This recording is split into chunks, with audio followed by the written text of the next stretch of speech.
All, welcome to our monthly conversations on brain health. My name is Augusto Mirabelli. I'm joined today by this wonderful panelist of individuals and experts.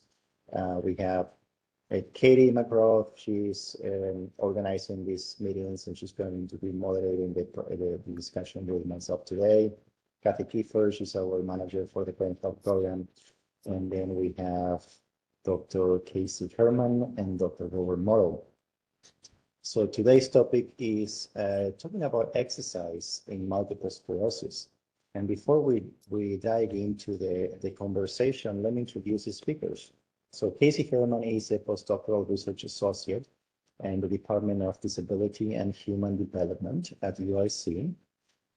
Dr. Herman's research focuses primarily on the inclusion of people with disabilities in community-based health promotion programming. She's been funded through multiple organizations. Currently, she receives funding for her research through the National Center on Health, Physical Activity, and Disability. And she's particularly interested in understanding how to help people with chronic disabilities and most recently with multiple sclerosis engaged and stay engaged with healthy lifestyle interventions. We also have the pleasure to have Dr. Robert Morrow. Dr. Robert Morrow is a professor at the Department of Kinesiology and Nutrition and Rehabilitation Services at UIC.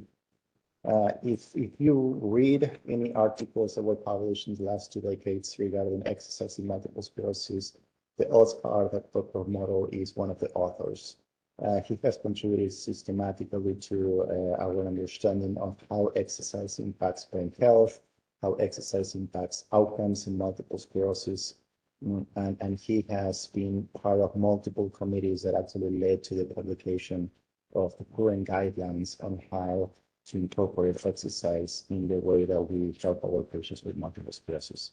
So it's truly an honor to have both of you here today because we want to learn more about how we can incorporate exercise as one of the many interventions that we can promote in order to help our patients. So thank you for being here. Thank you for having us. It's my pleasure. And let's just start with one question, which perhaps is good to define what is exercise and how exercise perhaps differ from going for a walk or walking the dog or just physical therapy. Yeah, so that's a great question because there is a lot of confusion about the terms physical activity and exercise among people living with multiple sclerosis, among practitioners who recommend these behaviors, and a lot of times even amongst researchers themselves. So I want to start with what is physical activity because that's really the right starting point. Physical activity is a very broad term that refers to movement produced by contraction of skeletal muscles. So there's movement, and that movement is caused by contracting skeletal muscles. But the other part of it is that it has to result in a substantial increase in energy expenditure. So as an example, if I'm just moving my finger, skeletal muscle contraction is occurring, it's making my finger move, but it's such a small muscle in my finger that it wouldn't result in a substantial increase in energy expenditure. Now, as we start to move more, so now I'm moving both my hands, like I'm getting closer because there's more muscle activation. Maybe when I get to the point of like riding an arm bike or really squeezing like hand grip devices a lot, I'm starting to activate enough of my muscles to make the body move that we get a substantial increase in energy expenditure. And so when we think about physical activity, there's lots of different ways you can accumulate physical activity. You can do household chores. So like one of my favorite things to do during the summer is mow the lawn, surprisingly. And while I'm pushing my lawnmower, I'm pushing something against the resistance. I'm using my leg muscles, my back, my core, my arms to push the lawnmower, and I'm walking, and there's a substantial increase in energy expenditure. So household chores, we can think of raking, we can think of vacuuming, all these things that we really don't like to do, but they do require bodily movement. They do produce energy expenditure. There's occupational physical activity. So, certain types of jobs, like if you think of construction workers or things along those lines, like someone maybe hanging drywall, for example, or framing walls. And that's a very heavy energy expenditure and movement. There's sport as a type of physical activity. There's leisure pursuits, going for a walk in the park, things along those lines. And then there's exercise. Exercise is a very specific type of physical activity. We defined exercise as planned, structured, repetitive physical activity designed to improve one or more components of one's physical fitness. So what does that mean? Well, exercise is, for example, going for a bike ride for a specific amount of time at a specific intensity, a certain number of days of the week to improve your aerobic endurance, or to improve your muscle strength, or to regulate your body weight, or things along those lines. So, or exercise could be going and lifting weights, doing resistance training, and doing specific type of resistance training that involves like the leg muscles, the core, the upper body. Again, it's designed to improve muscle strength as an aspect of one's physical fitness. And then physical therapy. So physical therapy is really a practice. It's a practice that's designed to help individuals restore function when that function is lost. So for example, the easiest way to think about it is if I've had an injury, like I've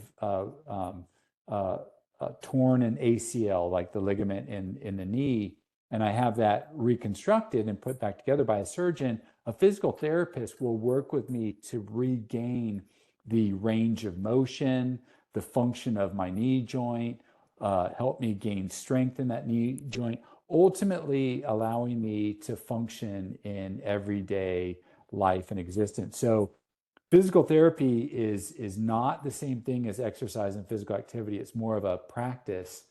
Physical activity and exercise are behaviors. They're things you do. You don't necessarily need a professional to tell you what to do or walk you through it. But, if you have access to one, it always helps. Excellent. Well, thank you. That was pretty clear. And you say two words that perhaps resonated with me. One is behaviors and the other one is repetitive. So one of the biggest challenges that I see myself and in our patients is, once you decide to incorporate exercise in your life, how can you ensure that you will succeed in your attempts? And Dr. Herman, your area of research actually dedicates to understanding how to help individuals sustain efforts when it comes to incorporation of lifetime interventions. So what can you tell us about what you've learned through your research? Yeah, it's one of the things is just finding something that they enjoy doing. Because exercise can take on many, many forms. It can be, weightlifting, running, movement, dance. There's all kinds of different things that can fall into that exercise category. And finding something that someone enjoys doing, or with a community of people. Maybe it's like-minded people. Maybe it's people who also have MS. Maybe it's instructors that have specific training in MS, or in adapting activities to make them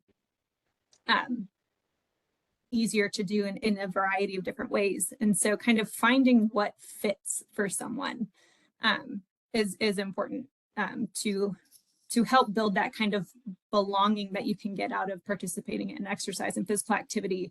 And then setting those kind of reasonable goals and achievable goals, thinking about, why are you doing the exercise?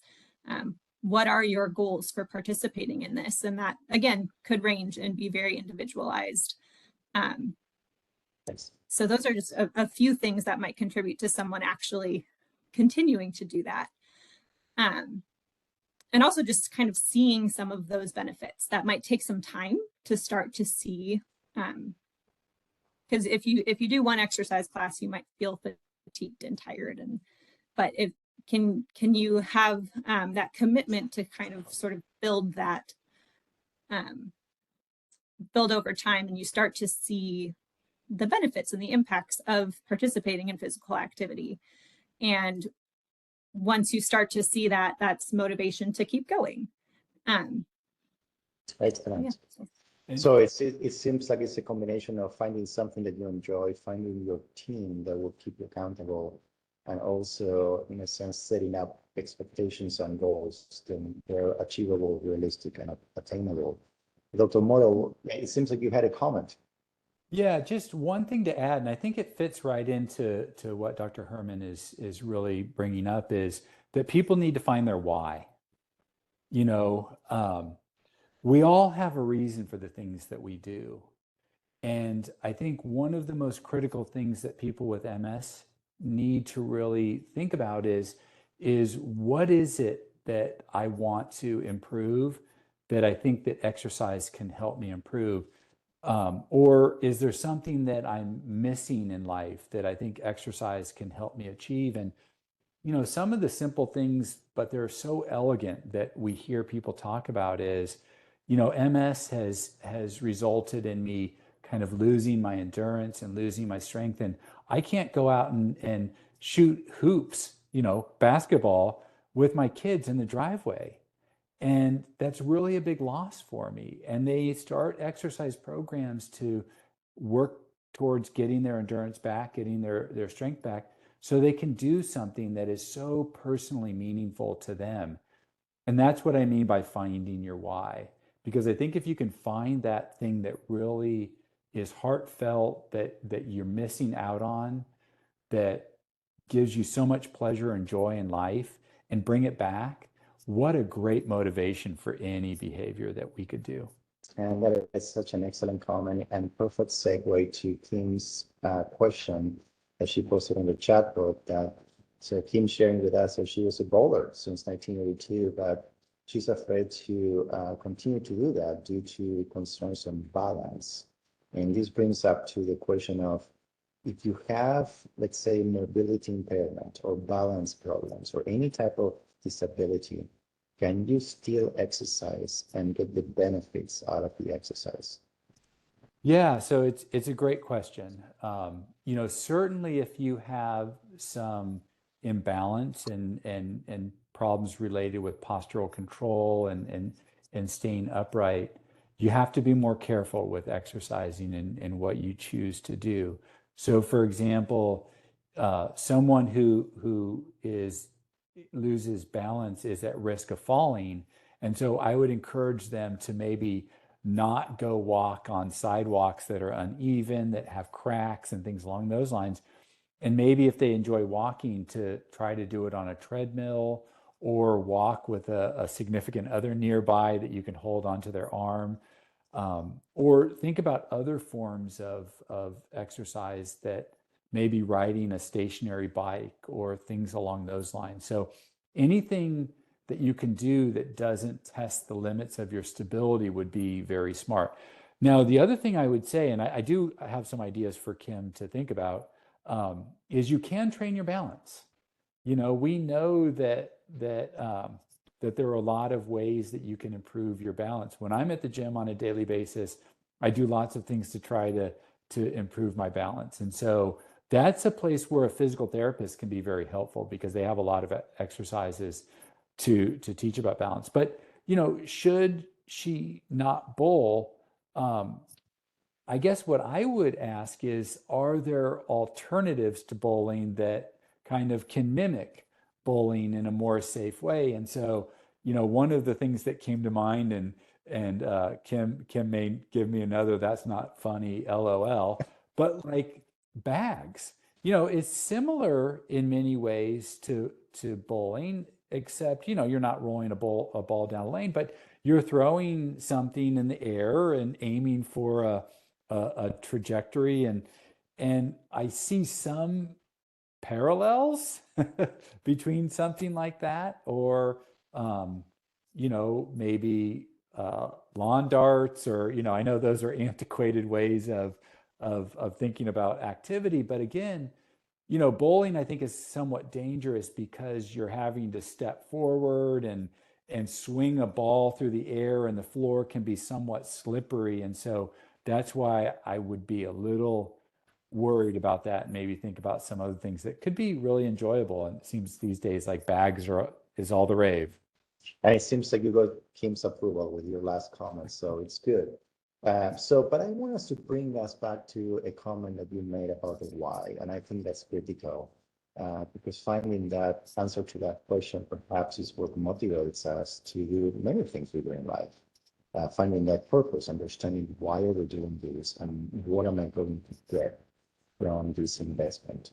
So if you have to walk us through your many decades worth of research and trying to understand the benefits of exercise, what would you say are the lessons that you learned in terms of why would someone with MS invest time and energy in doing? Yeah, that's a great question, Dr. Maravale. And I think that I'll start with something that I think a lot of people will say is a reason that they don't exercise, which is fatigue. We hear a lot that people will say, well, I don't exercise because I'm very fatigued and it will cause me to become more fatigued. And that will prevent me from doing a lot of the things that I need to do in everyday life. And people with MS have experience with exercising, and they get tired.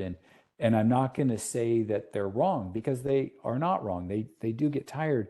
But what we found in the literature is that the strongest effect of exercise on any single symptom of multiple sclerosis has to do with fatigue. That you can take in an individual who has clinically significant fatigue, have them engage in 12 weeks of aerobic exercise based on the exercise guidelines for MS, and you can see a reduction in their fatigue that reduces below a clinically meaningful threshold of fatigue. So fatigue is a no-brainer. The other symptom that is very, very tightly coupled with exercise is depression. We know that depressed symptomology and major depressive disorder is very common in people with multiple sclerosis. And again, with depression, it's really hard to get out there and engage in exercise and to move. It's one of those things that's just kind of part of depressive symptomology, that lack of motivation to go do other things. But we also know on the flip side that exercise is one of the best treatments for depression and major depressive disorder. In fact, there was just a big meta-analysis that was released in one of the Lancet journals showing that exercise actually has larger effects than any other treatment for managing major depressive disorder in general, not in multiple sclerosis, in the general population, stronger than antidepressant medications, stronger than cognitive behavior therapy, mindfulness, acupuncture, and the list goes on. It's really pretty remarkable.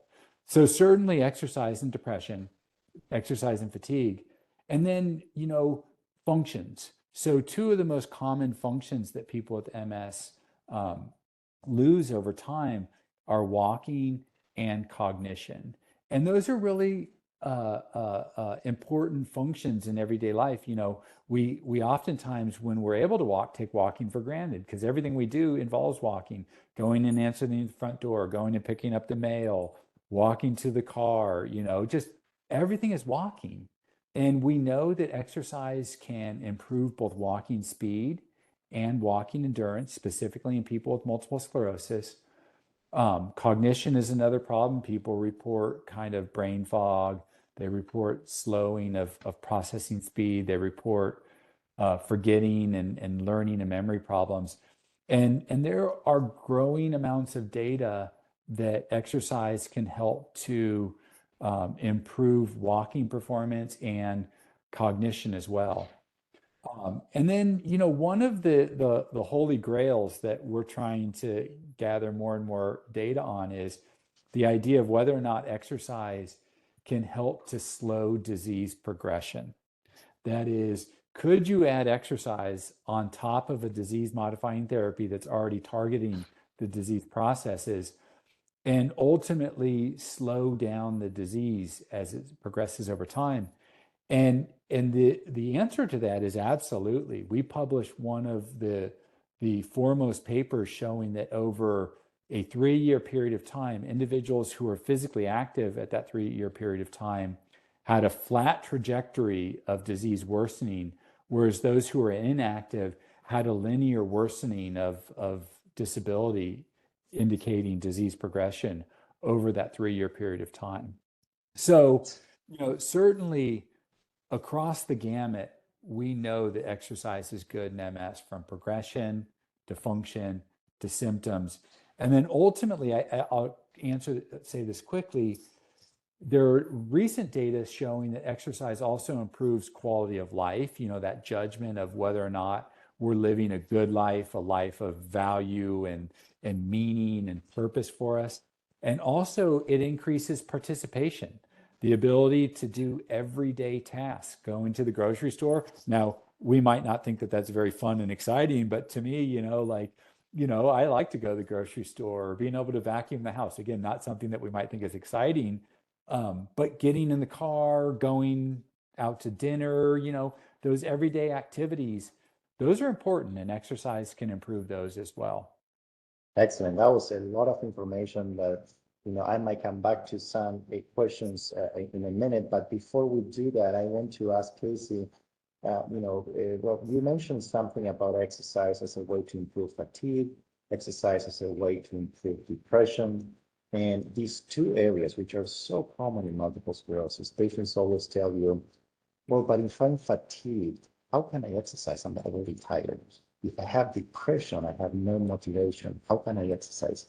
So, Casey, how can you probably advise someone on breaking that cycle, breaking the cycle of fatigue, breaking the cycle of depression, to try to incorporate exercise as a way to perhaps improve those symptoms and hopefully sustain that effect over time?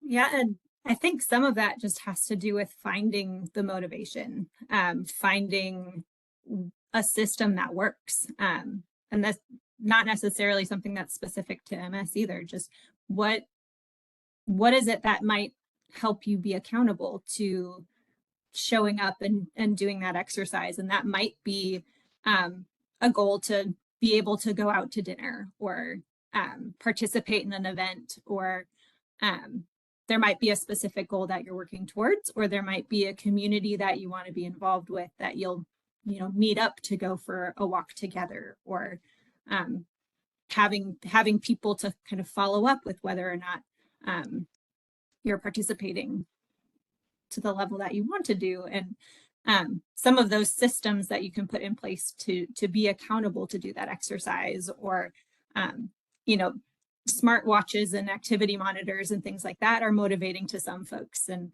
I think a lot of it is just finding what would work to set you on a path to do something that's sustainable as well.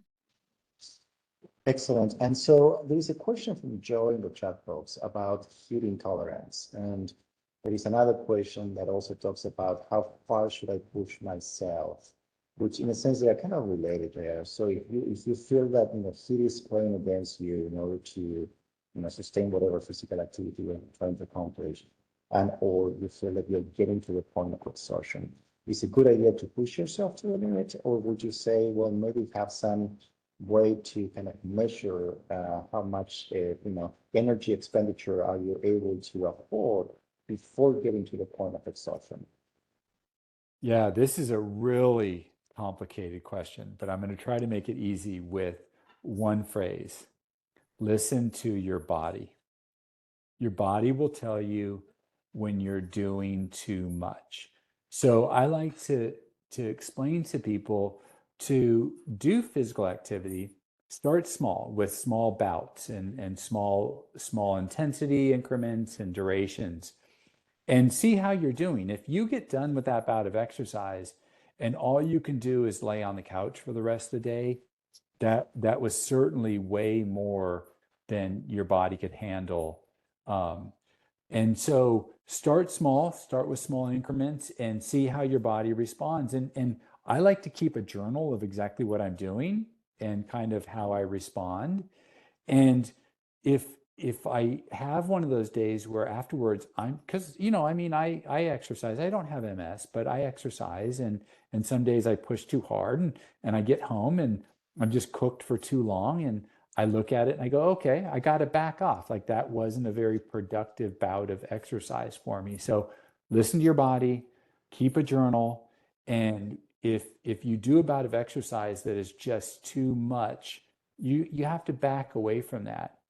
And with the heat intolerance, certainly heat intolerance is common in MS. And exercise, because it involves bodily movement that involves a substantial increase in energy expenditure, it produces heat. And that's just kind of the natural ways of things when we exercise. So people have to be smart. They have to do things that try to minimize heat accumulation. So as we're approaching spring and summer's right around the corner, it felt like summer the other day, but it wasn't quite there yet. That's when this becomes really important. If you're going to exercise outside, exercising in the morning when it's cooler. If you're going to go outside, wear appropriate clothing. There are cooling garments that you can wear to help to mitigate the core temperature increase. If you can go inside, I've had a couple of participants tell me that during the summer, they go exercise in grocery stores, and in particular, they stay in the refrigerated sections of grocery stores and will walk laps in there. I'm like, that's awesome, because there's a place that's cooler and you're able to exercise and mitigate the temperature regulation. So anything that you can do to smartly engage in exercise without accumulating too much heat, but it's going to happen. I also think that there are some data that we're starting to accumulate that your heat intolerance will be changed through regular ongoing exercise training, because every time you do a bout of exercise, it's stressing that system a little bit by pushing it. And the way human physiology works with exercise is it adapts. So it gets a little bit better at doing something. And over time, with repeated bouts, your body will become much better at mitigating heat intolerance. Excellent. And there was a comment from Ashley saying that swimming helped her to, in a sense, combat that heat intolerance, which I agree is a wonderful, first of all, wonderful activity that actually works on, aerobic exercise pretty much with every muscle in our body. Is a, minimal impact in your joints. And also if the water is not too warm, hot, actually, it's a wonderful way to mitigate heat intolerance. I always recommend also just do one of those water bottles and put it in the freezer before you leave for an exercise, so it's nice and chill. And then you can apply that in your areas in the body that feel hot, and then you can even drink the water after it's melted. So it's a very inexpensive way to use cooling devices. You don't have to spend money. But I want us to go back to a comment that you made about exercise as a way to impact the course of the disease, which is just very novel. This is something that I am glad science is moving away from, exercise as a way to be healthier to now exercise as an intervention that truly changes the course of the disease. Traditionally, we use the term disease-modifying therapies when an intervention or therapy can modify the course of the disease. And this is very recent that we are recognizing, thanks to your research, recognizing that exercise could be considered a disease-modifying therapy. So I'm going to put you in the spot of the middle here, and I think you're the right person for it. Are we ready to prescribe exercise?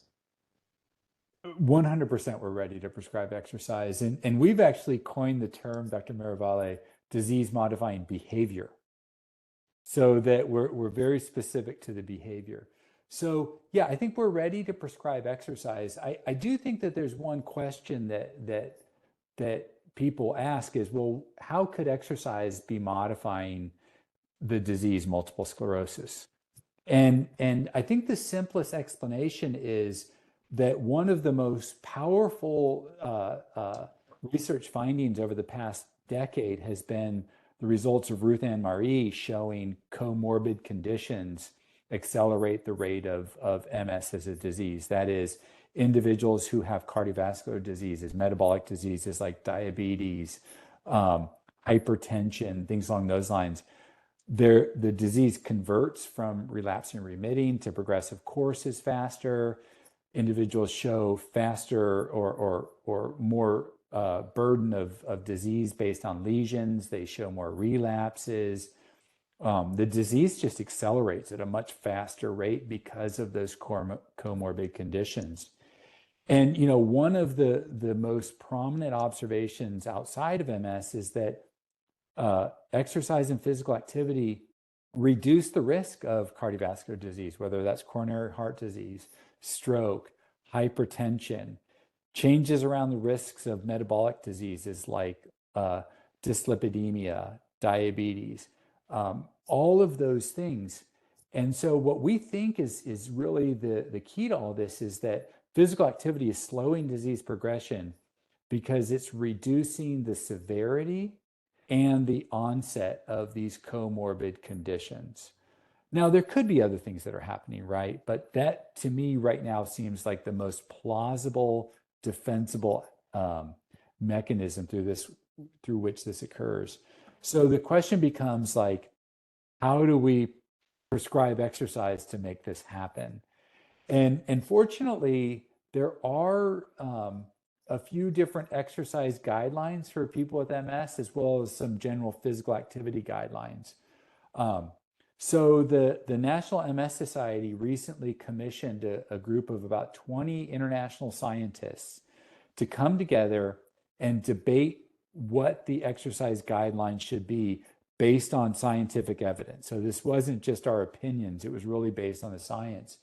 And so the guidelines have been published by the National MS Society. They're freely available to the public. Maybe it's something, Dr. Miravalle, that you could make the guidelines available, the paper, because it's a freely accessible paper.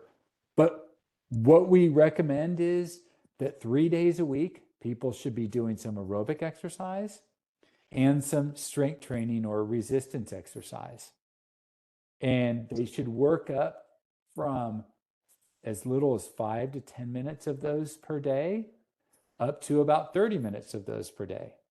They should start with a light amount of physical activity that kind of, you can feel like you're doing something, to a moderate intensity of physical activity that you feel like you're having to push yourself and really make yourself go forward.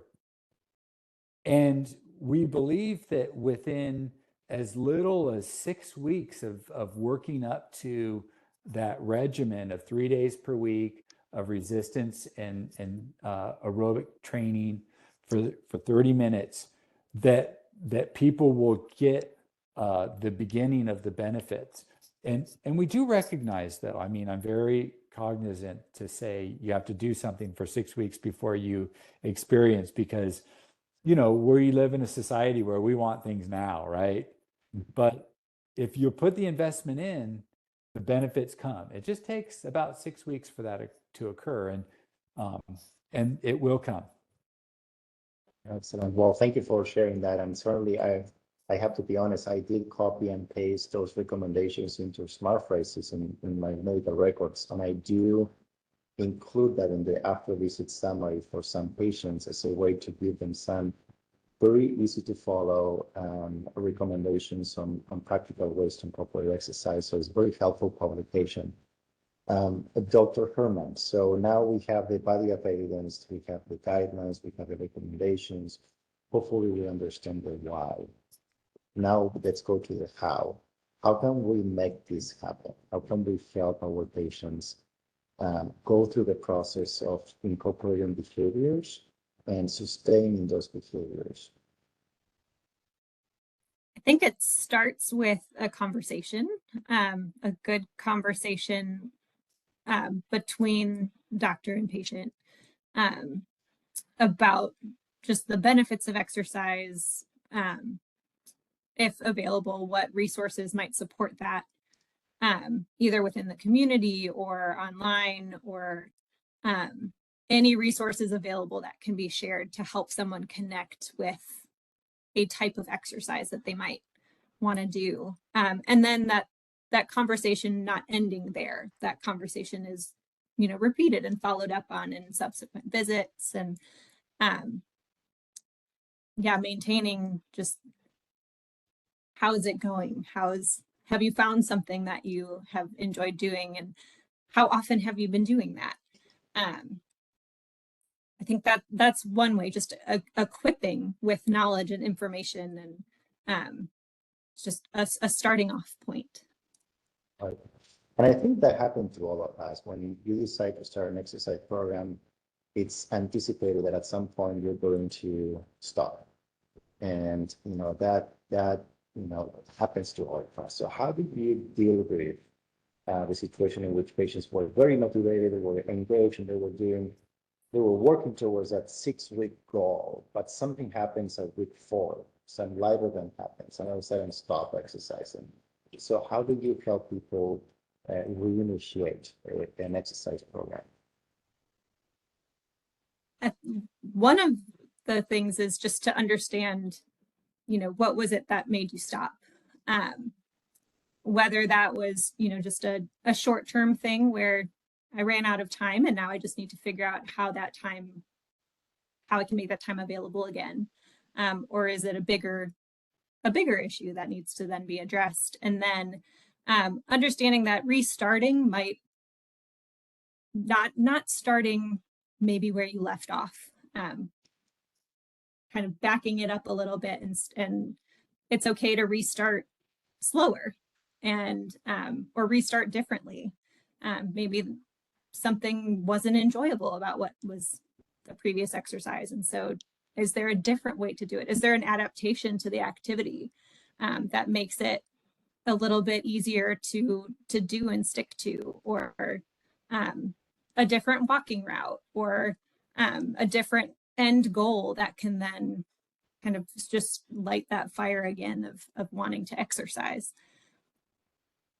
And Dr. Miravalle, I think just to add on to that, there are two situations. One is when, and we call it relapse prevention. One is when people know that something's coming up that's going to perturb their exercise regimen. So, you're planning on going on a week vacation or a week cruise, or you have to go visit, family.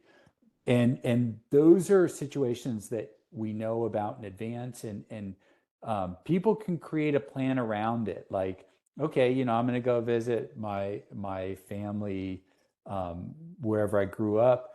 Well, maybe exercise can be part of rediscovering where I used to live and things along those lines. So I get a little bit of exercise and physical activity while I'm there.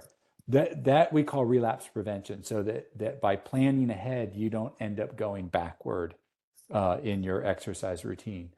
The hard ones are when something happens that we didn't have the chance to plan for. So for example, we got the cold, or we got the flu, or nowadays, COVID, and, it just wipes you out. It disrupts everything. You didn't have a plan for it. And that's where, or, you're working and you get a crazy assignment at work, or you just have one of those weeks, right? We have those. And that's where I think it's important for people to take a step back, take a deep breath, and not beat themselves up. Because one of the first things that we start to do is have these negative evaluations, these negative judgments of ourselves. And that's devaluing who we are and what we're capable of doing, and ultimately becomes more of a hindrance to starting up again. Instead, giving ourselves that break to be able to say, wow, that was a tough week I just got through, or 2 weeks. And now I need to get back to my routine. I'm going to start slow. I'm going to see where I am and how far back I was set. And then I'm going to work right back up to where I was, because, I'm going to trust my body. I'm going to trust what it's telling me. I'm going to get back up there because I really, appreciate my movement patterns these days. And so I think it, just to add a little bit to what Casey, Dr. Herman was mentioning. No, that is excellent. And, in a sense, it's a nice segue to Ali's question and something I was also thinking of asking, which is this kind of uh, dichotomy that sometimes we find in life, in many things we do, whether it's doing more of the same to the point of achieving proficiency better than doing perhaps a very diverse array of activities in which you don't get to the depth. And as an example, I'm going to just break the ice here for a minute. I used to play the piano when I was a kid. And I remember I was trying very hard to play this Beethoven sonata. And I couldn't get it. I was studying so hard for it. And I couldn't get to the point I wanted to. And I went to my piano teacher, very frustrated. It's like, hey, what can I do? I've been playing that for a year and I don't like the way it sounds. He said, well, you need to stop playing Beethoven and start playing Mozart. And I thought that was the biggest joke, but then I got it. He said, sometimes if you're doing something and we do multiple times and you don't get to where you want, sometimes you have to change what you do to a completely different activity. So does that apply to exercise as well? So, certainly, I mean, there are a couple different thoughts on this. It's a very good question. One thought is if someone has a good routine and they're very comfortable with that routine and it's just kind of become habit and they're situated with it, I hazard to suggest that they break it up and change it, because once we have a routine and it's habitual, it's something that's just going to happen and people are going to be able to stick with it very easily. And so, boom, right? Don't break that up. But then, if you're doing something and you're starting to get bored with it, right? It's starting to lose its luster. And we've all had that situation.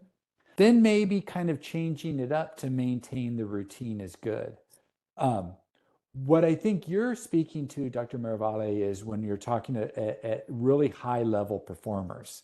I'm giving you a lot of credit. You were about to go into the professional piano playing business, by practicing Beethoven.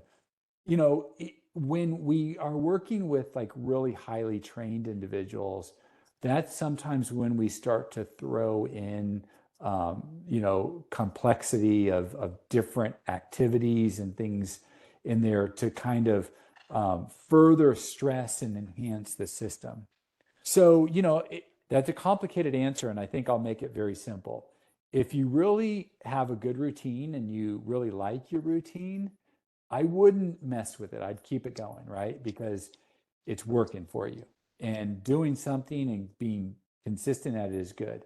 If you're doing your routine and you're kind of getting bored of it and you need some new things, then add some new things in, change some things up. That would be great.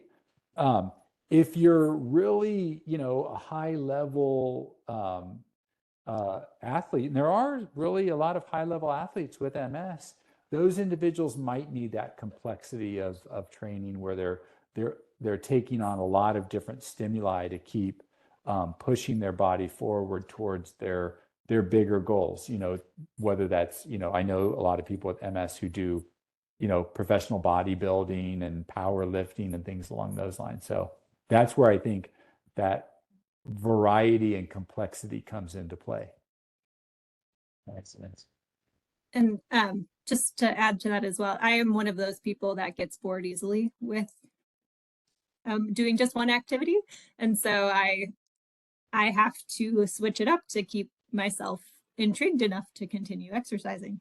But I also think that sometimes we tend to have a very narrow view of what exercise is and, focus on either the weightlifting or the cardio exercise or things like that. And I think it's helpful to expand that a little bit more into all of the things that physical activity could be, because you are moving your body more and that's going to give health benefits. And so looking into different types of activities that might just help keep it a little bit interesting, or looking into different adaptations of activities. I know there's a lot of different opportunities out there for adaptive or adaptive equipment, adaptive recreation, seated exercises, virtual exercises. There's all kinds of different types of opportunities out there. And so, yeah, that's just another way to think of some different things that might help either stress different muscles, give different health benefits, or yeah, just maintain interest. And Dr. Miravalle, if I can for a second, Please. there's a comment in the chat on music. And Dr. Herman, to my knowledge, published the first paper on integrating music with exercise in a program called Movement to Music. So, Dr. Herman, you care to talk to us a little bit about that? Sure. So it was with Dr. James Rimmer. He and a team, we worked with a program called Movement to Music, and it was dance exercise, basically, to a bunch of different types of dance movements, incorporating specific exercise movements as part of that in specific doses. And it was one that could be seated, standing, adapted kind of throughout the class, and saw some positive outcomes for that, as for sure. And I think one of the most positive outcomes is that people kind of viewed the exercise as more enjoyable, and it was less effortful, and just the overall experience was deemed as more rewarding. And so I think, you know, I just brought that up because we're starting to get more comments in the chat about dance therapy, adding elements like music. And I would say my favorite element to add to exercise is going outdoors into trails, you know, where you can walk in nature, because there's something about nature that is incredibly powerful on the human psyche, whether that's depression or mood or other things, that when combined with exercise is just so rewarding and influential. Oh, I love everything you guys are saying, and I can tell by Kathy's face and enjoyment on your comments, because I know she's in complete agreement with these. And you know, as you guys know, Kathy runs a 3-week brain health program, and in those 3 weeks we have an entire session on music therapy, and we've been working with Kyle Wilhelm at CSU, Colorado State University. And things that we learn from him is he will always say, well, you can actually use music to help with fatigue. In a sense, if you want to start exercising, you can create a playlist that gradually will increase the beat of the music, going from a very slow beat all the way to the beat or the rate that you are hoping to go for a walk. And that way, music helps you get there. And conversely, you can actually use music to help with anxiety. If you are on a high level of anxiety, you can start with something fast and then slowly bring you down to the level that you want. So that's a phenomenon called entrainment, and he's always talking about that. So what a wonderful session. I truly enjoy. So if I can summarize everything that you have told us in the last almost hour, it seems like you have to find the why. You have to understand why is exercise important, and it seems that the evidence have shown us that anywhere from improvement in fatigue, but also improvement in depression, exercise through the use of activities to help with comorbidities that has direct impact on disease progression, but also cases telling us about how can you actually remain engaged anywhere from diversifying what you do, finding joy in what you're doing, and also getting creative and incorporating activities that perhaps we don't think as much as exercise, and how that can be part of what we do. But I personally thought out of this that we can and we should be ready as physicians to take more of an active role in prescribing exercise, not only emphasizing the importance of that, but actually personalizing that and incorporating exercise as part of what we do, as part of the recommendation. So I'm going to end now with inviting each of you to perhaps share with us a last thought in terms of if you have to summarize in one sentence what you've learned in your careers in the benefits of exercise, what would you like to share with us? Go ahead, Casey. hard question. I think in general, just trying to move more, and we know that there's so many benefits to just moving more, and so just find your why and move more. Yeah, and I would say, you know, we're learning that exercise is probably the most powerful stimulus to activate every system in the human body. And it does so in a really specific manner that causes the body to adapt. And because exercise has such a profound effect on all the human physiology, I would call it the single most potent stimulus to manage any disease that we can think of, including multiple sclerosis. So we just have to do everything we can to help every single person with multiple sclerosis be able to engage in exercise of some form. Excellent. Well, I can't thank you enough for your participation, for your commitment to the science of exercise, for everything you do. We are all pleased to have you part of the family of Brain Health. And certainly you're welcome to participate in any other activities that we're planning for the rest of the year. And for everyone in the audience, I want to remind you, this is a monthly webinar. It happens the first Tuesday of each month. For April, we have another packed agenda. We will be talking about the use of neuromodulation devices for the assistance of patients with walking impairment. That's including foot drop or any problems with gait and balance, and how we can use anywhere from orthotics and AFOs and neuromodulation devices to help people have more of a symmetric balance gait, which sometimes is the first step before we engage into a routine of exercise to make sure that the whole system is working the best way we can. So that's for April. And then for May, we are working with our colleagues in neuropsychology to go over the topic of cognition in multiple sclerosis. They just started a new exciting clinic called the Neuroresilience Clinic.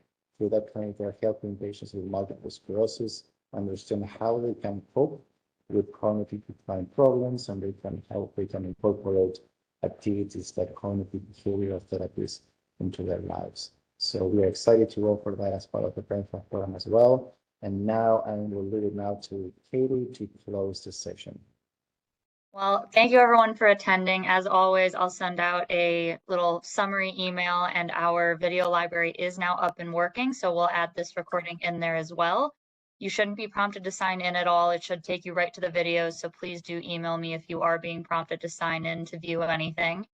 And going forward, when we send out the sign up SurveyMonkey link, please just double and triple check whatever email you're inputting in there, just because I have no way to check it on my end once it's submitted, and I want to make sure everyone gets all the links that they need. So thank you all again, and hopefully we'll see you all next month.